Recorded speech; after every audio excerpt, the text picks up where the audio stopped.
જામનગરમાં સૌરાષ્ટ્રના સૌથી લાંબા ઓવરબ્રિજનું લોકાર્પણ કરાતા જ લોકોના ટોળે ટોળા ઉમટ્યા હતા।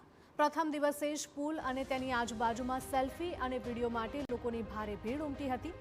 એક તબક્કે ઓવરબ્રિજ પર ભારે ટ્રાફિક જામ સર્જાયો હતો। જો કે લોકોની વધતી ભીડને ધ્યાનમાં રાખી ટ્રાફિક પોલીસે બ્રિજ પર ખાસ પેટ્રોલિંગ ગોઠવ્યું હતું।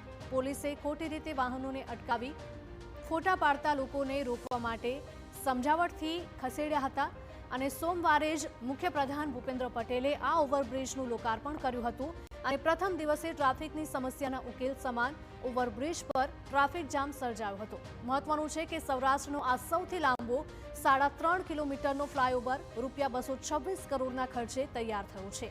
3450 મીટર લાંબો આ બ્રિજ 139 પિલર્સ પર ઊભો કરવામાં આવ્યો છે।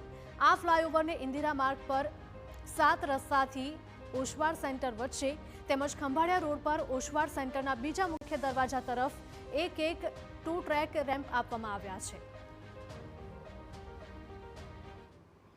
અમે લાલવાડી વિસ્તારથી અમે જ્યારે ક્રિસ્ટલ મોલ સુધી એટલે કે કોડિયાર કોલોની સુધી પહોંચતા તો અમને ઓછામાં ઓછી 20 મિનિટ જેવું થતું હતું। આજે અમે લાલવાડીથી કોડિયાર કોલોની પહોંચ્યા તો માત્ર 6 થી 7 મિનિટમાં અમે અમારા ઘરે પહોંચી ગયા। જે ભેટ સ્વરૂપે આવડો મોટો સૌરાષ્ટ્રનો મોટામાં મોટો જે ઓવરબ્રિજ છે એના માટે અત્યારે પબ્લિક બધી આવી રહી છે અને બપોરથી જે પબ્લિકનો જમાવડો છે સેલ્ફી પોઈન્ટ તરીકે પણ એટલું આ જામનગરમાં એવું લાગે છે કે પેલું સેલ્ફી પોઈન્ટ તરીકે આપવામાં આવ્યું છે અને જામનગરની જનતાને ટ્રાફિકની સમસ્યા સૌથી મોટામાં જે હતી એમાં ક્યાંક ને ક્યાંક એવું રાહત મળતું હોય એવું દેખાય છે। મોટા વાહનો અહીંથી ડાયવર્ટ થઈ જશે।